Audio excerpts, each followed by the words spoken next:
welcome back. In this video, we'll be going over integration in polar, cylindrical, and spherical coordinates. So far, we've learned how to calculate double integrals and triple integrals, like the mechanics behind it. And that was over, we did over rectangles for double integrals and boxes for triple integrals. And then we even did over more general regions for both. And now, we'll be going over some useful coordinate switches, basically, so that it makes our lives easier when we're calculating these double and triple integrals. So the first that I wanted to go over is called polar.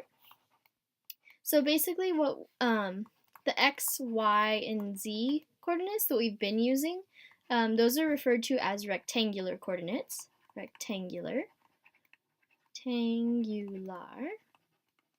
And now polar, that's making use of r and theta. Those are the variables for polar. Okay, so basically, polar comes in handy when you're calculating any double integrals. So associate polar with double integrals. And when D, our domain, is one of two things: an angular sector, so just like a section that that's somewhat related to angles, or polar rectangle. So I'll show you what both of these mean. So an angular sector would be like on our x and y.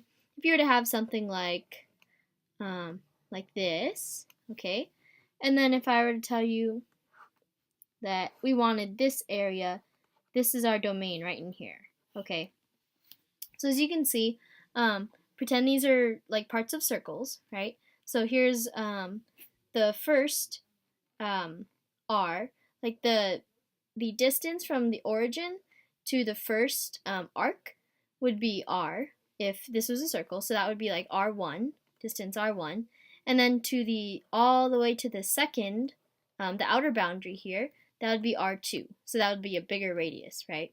And then the theta angle is measured from the x-axis, so the angle to here would be theta 1, and then the angle to all the way over here is theta 2. So then we have bounds for r and bounds for theta. So that's how polar works. That's like a general overview. And then so this is an example of an angular sector. It's just like a little piece of that's related to angle. And then polar rectangle, why did I put rectangular over here? Rectangle. This is supposed to say polar rectangle. L-E. There we go. Okay, so what a polar rectangle is basically our axes aren't x and y anymore, but now they're r and theta. And then you basically just have a rectangle. So something like this. This is r1, r2, and then we have going across theta 1 and theta 2. And then this is our domain in here. But this is very rare. Usually they give you an angular sector of some sort. So something that looks like this on our normal x and y axes, and then you have to figure out what are the bounds for r and what are the bounds for theta. Okay? Alright, and then two other important connections between, well, not only two, I'll give you a few connections between rectangular and polar. So first of all, x is equal to r cosine theta, and y is equal to r sine theta. These are pretty important formulas here. And then x squared plus y squared, if you were to calculate that, and plug in r cosine theta for x and r sine theta for y, you would just get r squared. Okay, and then excuse me, the last one would just be that tangent y over x equals the angle theta. Okay, so anyways, that's basically it for the important equations, like the connections that you'll need to switch between rectangular to polar or polar to rectangular. Okay, so now we'll get started with the change of variables. Okay, so change of variables formula. I'll show you here, change of variables. And in this case, we're changing from rectangular to polar. Okay, so I'll show you how we would write our double integral, basically. So let's say, again, we have our some kind of angular sector. So I'll kind of draw the same thing. So something like that, and something like that. Okay, so these two, let's say this is a distance r1, the short one, and then this long one is the distance r2, goes all the way to the outer rim here. And then let's say our sector that we want, I'm going to cut it here and there. So we want all of this shaded in here. Okay, and the angle to the first one is theta 1, and the angle from the x-axis to the second one is theta 2. Alright, so basically what this means, as we're changing from rectangular, so xy coordinates, to polar, so our theta coordinates, this is what we're going to get. So we'll have the bounds for r be r1 to r2, right? So r is going to be in between r1 and r2, okay? And these are fixed values, these are constants, since I'm considering a circle here. And r1, that's like our lower bound, right? So our radius from the origin cannot be any shorter than r1, and it can't be any longer than r2, okay? And then as for the angle, then the bounds on theta are, the lower bound is theta 1, because it can't be any smaller, because then that goes out of the region, right? And it can't be any greater than theta 2, all right? So these are our new intervals when we switch into polar. And so let's start writing it. So we have our double integral over d. We can call that d here. That's our domain. And normally what we would have is f of xy dA, where dA stands for dx dy. And I'll write this out in rectangular. What we would normally have is some kind of x1 to x2, and then like y1 to y2, and then f of x comma y dy dx. All right. So what we want to do is basically swap out these x's and y's for terms in polar. So for r's and thetas. Okay. So we do know that the bounds here, they change with regards to r and theta. So we know those bounds. So one of the integrals will have r1 to r2, and the other one will have theta 1 to theta 2. So we can write that automatically. And also, just as a side note here, a tip, usually the theta goes on the outside. That's the outer bounds, just because it's the simplest. Because sometimes, well, we'll see in the next slide. I'll explain and go into more detail as to why. But anyways, theta goes on the outside. So we'll have that there, and then we'll have some kind of d theta at the end, all right? And then we'll have our r bounds. So we have r1 to r2, and then a dr over here. And then we have to make we have to recall the little equations that I wrote on the previous slide, that x equals r cosine theta, right? And y is r sine theta. So we're just going to plug it in here. So in the x spot, I'm going to put r cosine theta. And in the y spot, I'm going to put r sine theta. Okay, and what this means, this notation here, is whatever f of xy they give you, let's say it's like f of xy equals x times y, all right? So if they were to give you that, what this notation here that I just wrote, that just means you plug in r cosine theta for every x you see, and r sine theta for every y you see. So in polar, this would look like r cosine theta for the x spot times r sine theta. Okay, and then you would just go from there and continue. And then there is one last thing that we're missing, and something very important when you're converting to polar, and that is a single r here. That's a factor of r, and this is included with the dr d theta part. This represents your dA, so the differential area, and that just comes from certain like geometrical things when you graph it and stuff. Anyways, that's just important to know.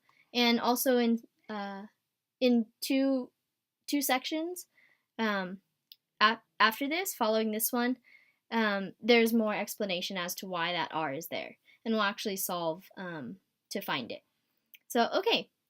Alright, so that's pretty much it. This is how you would set up a polar, in polar coordinates to solve your double integral. Okay, and now I'll go into a more general kind of polar region. Okay, so the last example, just on the previous slide, so the last example was one of a polar rectangle. So, polar rectangle, I'll just draw a little rectangle here. And you can tell because the bounds for r, so bounds for r and theta, were constants. Okay, so remember r went from r1 to r2, which were specific numbers, which represented specific numbers, and theta went from theta 1 to theta 2, which represented specific angles. Okay, but in this case, now for this more general polar region, we're going to have functions as bounds, at least for the r. So let's say we have some kind of angular sector again, but this time it's not a circle, or not two circles, right? Let's say it's enclosed by something crazy. Okay, so something like that and something like that, where this line here, the first one that I drew, is called r1 of theta. Okay, so what this means is that the distance from the origin, so the radius at any given point, is determined by the angle from the x-axis. So at this angle, the r will be blah blah blah. At this angle, it'll be different. Okay, and then this one likewise will be r2 of theta. That'll be our outer one. And then I'll just draw lines here to define our sector. And again, theta stays pretty simple. This is just theta 1, and then to the other line, so all the way over here, that would be theta 2. Okay, so theta again, I'll draw little lines here. So ignore these lines down here. Our sector that we are studying is defined by this thing.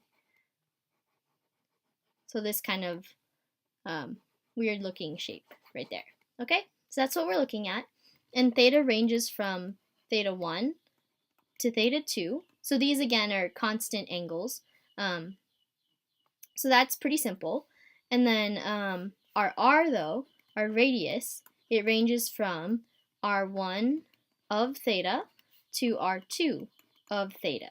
Okay, so in this case, these two limits for r, or the bounds for r, are actually functions of theta. Okay, so the way you would write this is pretty similar to the last time.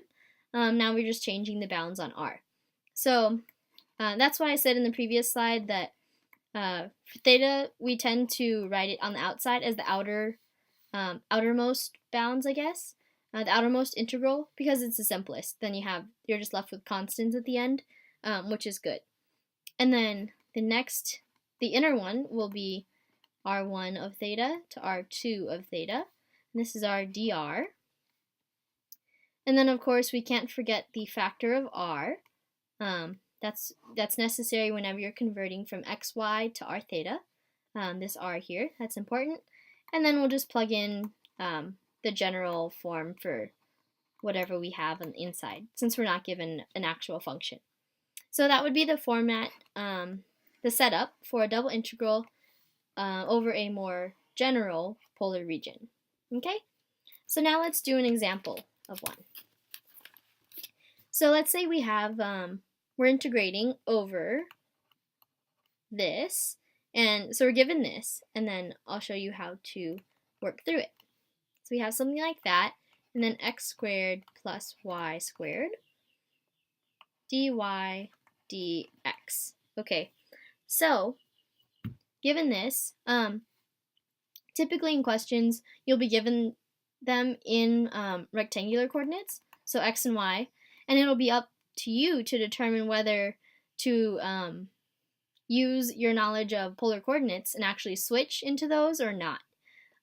Sometimes it is just easier to stay in rectangular coordinates, of course, but you have to be familiar with the regions and what coordinates fit what regions best. So to start off though, I would recommend in any situation that you're given an integral like this, is just draw the region or the domain that you're integrating over. So then you can get a better visual of what you're doing. So let's see what we have here. So this bound up here, that actually means this is our top bound for y, right? So it would look something like this. That's our uppermost bound. So that means that y squared equals 9 minus x squared. And if you rearrange, you just get the equation of a circle with radius 3. So say we have a circle. This does not really look like, oh, hold on. Okay, it's getting a little bit better. Okay, so let's say that's a circle. And with radius 3, so it'll cross through there and there. So our y-axis and our x-axis. And the lower bound is 0, so this is the top semicircle, right? And then bounds for x are negative 3 and 3 like they should be. Okay, so this is our domain in here. So that's D, all right? So we know what it looks like. And technically you could solve it like this, but it would be kind of messy. The whole point of switching into polar, or in the future cylindrical or spherical coordinates, is to make your life easier. So you'll see how we can do so in this problem. So what you can recognize here is that, especially with like circular things, polar coordinates come in very handy. So what we have is, what we would do here to switch from rectangular to polar is the following. So we'd look at what are the bounds for r and what are the bounds for theta. Okay, so bounds for r goes from 0, just this point here, right, all the way up to 3. 3 is the most that it can go without going out of the region, okay? And r doesn't just equal 3, because then that would give you just the arc itself, and you would just stay on there like for the rest of your life. But yeah, so it has to range from 0 to 3 to capture all of this region in here. Because if you just said 3, then you wouldn't get anything in here when r is like 1, r is 1 is in here. So basically, when you have r ranging from 0 to 3, you're getting all of these little arcs. Okay. All right. So r, as we just established, goes from 0 to 3. And then we have theta. Let's see what that goes from. So it starts here at the x-axis. That's always theta equals 0. And then we're gonna, theta is going. And here it is pi over 2. But we're not stopping, right? We have more to go. Keep going. And then theta reaches pi. So then we stop there. Because if you kept going, then this region is not included. Okay? So theta goes from 0 to pi. And now we have our bounds. So that's good.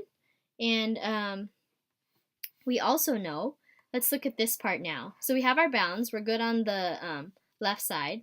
And then let's look at x squared plus y squared. That should look pretty familiar. So this is going to equal r squared. And if you forget, you could always just plug in the x equals r cosine theta and y equals r sine theta. That's where it comes from. So if you go through and work it out, you'll just get r squared again. So that's there, and we're ready to set up our integral. So let's do so. So we have, as I said, I like to write the theta on the outside anyways, just as a rule, as a rule of thumb. So theta bounds will be 0 to pi, and then we're going to end in d theta. I'm just going to give myself plenty of room over here. Draw a little line. Okay, and then we're going to write our r bounds, 0 to 3, and then we have dr. And don't forget the r, the factor of r here, that just goes with polar, okay? And then we're going to write, okay, yeah, that was way too much room. But anyways, so when you plug in well, I'll just write it like this right now. R cosine theta for x and r sine theta for y. Then this thing, like we just calculated, is equal to r squared, okay? So anyways, I'll continue the problem on the next slide. So then we have something that looks like this, same bounds, 0 to 3, and then we have an r squared times r dr d theta. And now we'll just solve like normal and treat r and theta just like normal variables.